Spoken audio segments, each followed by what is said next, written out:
The morning session was one filled with little to no drama, a couple of issues for Alpine, Mercedes and Williams, but nothing really of note which caused any major problems. There was no red flags, no crashes, and that's exciting to see heading into this season.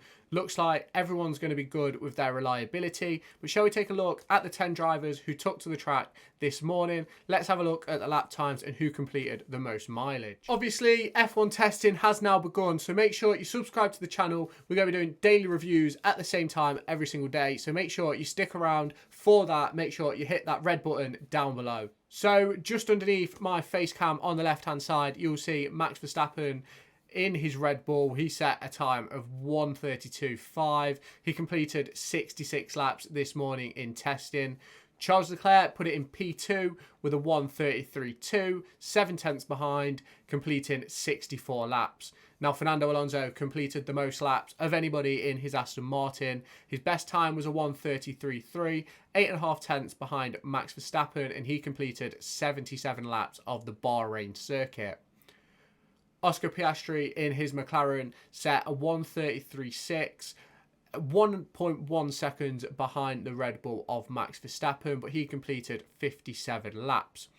Yuki Tsunoda in the RB did a 1:34.1, 1.5 seconds behind Max Verstappen. He completed 64 laps of the Bahrain circuit. George Russell seemed to have a few issues early on. It was reported that there was an issue with the hybrid unit in his Mercedes, but Mercedes came out and said it was nothing to worry about, just some testing changes. They weren't looking to put big mileage on the car today. They're just looking to test the car, try out and make sure things work and find in their performance window. But he was only able to set a lap of a 34.2. He was 1.6 seconds behind Max Verstappen and only completed 47 laps.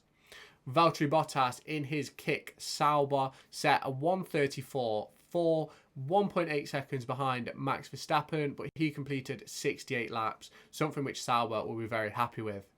Alexander Albon was a driver who did struggle with a tiny bit of reliability problems in his Williams. He set a 1:34.5 early on in the session and never really improved, and then late on in the session he brought out a yellow flag, and it was rumoured that he lost fuel. Well, that was what was predicted, but he ended up getting his car back to the garage. The reliability problem hasn't yet been shared, but he was 2 seconds behind Max Verstappen, completing 40 laps. Esteban Ocon in his Alpine set a 1:34.6, 2.1 seconds behind Max Verstappen, completing 60 laps of the circuit. Kevin Magnussen in his Haas won't be feeling any positives about his performance, setting a 1:35.6, 1 second slower than Esteban Ocon and 3.1 seconds slower than Max Verstappen. But he was able to complete 66 laps, so hopefully they'll have gained a lot of tyre knowledge around the tyres for this upcoming season. Now, after that morning session, I'm just going to show you on the screen now the tyres that the drivers and teams selected for their drivers for the testing week. So here they are now. These are the tyres available. Mercedes have a bit of a different selection to everybody else. Here is also the running schedule for today. Max Verstappen and George Russell will complete the afternoon session as well, whereas everybody else will change for this afternoon. Now, I'm going to catch you at the back end of this video when we've seen the afternoon session and how that has gone for all the drivers. So, day one of Formula 1 testing has come to a close, and it's no surprise who is leading the timings. Max Verstappen finds himself 1.1 seconds ahead of the rest of the field, completing a lap time quicker than all of his testing times from last season with a 1:31.3. Max Verstappen and George Russell were the only drivers to hit triple figures 4 laps today. Max Verstappen completed 143, George Russell 122. Obviously, both of those drivers completed the morning and afternoon session, so I believe that's around 8 hours of track time. George Russell had the issues in the morning with testing setups and that jazz, so he didn't get as much time as Max Verstappen, but Max Verstappen obviously showed what that Red Bull is capable of. Lando Norris in the second half of the testing session put it into P2, and he really showed that the McLaren does have some performance hiding. Let's take a look at the full leaderboard in full right now. So here we have it. Max Verstappen completed 143 laps with a 1:31.3. Lando Norris 1.1 seconds behind with a 1:32.4. Carlos Sainz 1.2 behind, 69 laps completed in his Ferrari in the afternoon. Daniel Ricciardo got 52 laps and put his Racing Bulls car into P4, not far behind the Ferrari.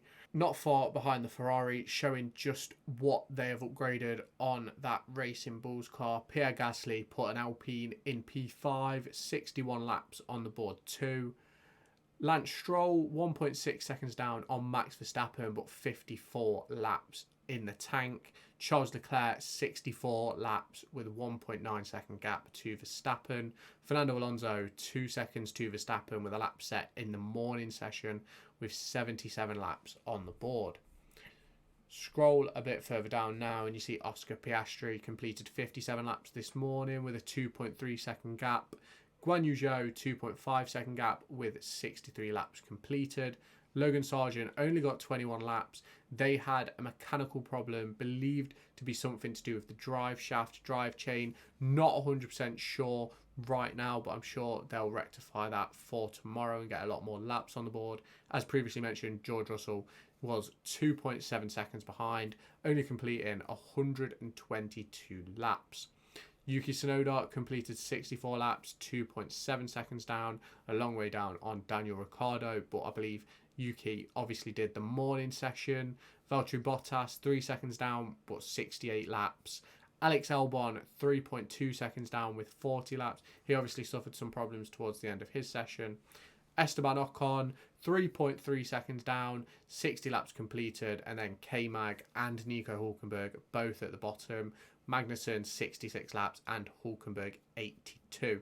We didn't see Lewis Hamilton or Sergio Perez in the car today. They'll be in the car all day tomorrow, and I'm looking forward to see what they can do in their machinery. So let's get into who's had a good day, who's had a bad day. Now, obviously, you can pinpoint Red Bull straight away with the times that Max Verstappen has put on the board. I think we can easily see that they've got this season in the bank already. Not really much to worry about for them. Obviously, we don't know fuel loads and whatnot, so times aren't really representative yet. But when you put in 1.1 seconds on the car in second, you show you've got a bit of performance. I think the McLarens and Ferraris have shown that they've got some performance in the tank. Pierre Gasly in the Alpine has shown that there is something in that car too. I think Mercedes haven't really shown their hand yet. They've been very cautious, in my opinion, with their approach today, making sure that there isn't no bugs with the car, in my opinion. That's what I think they've done.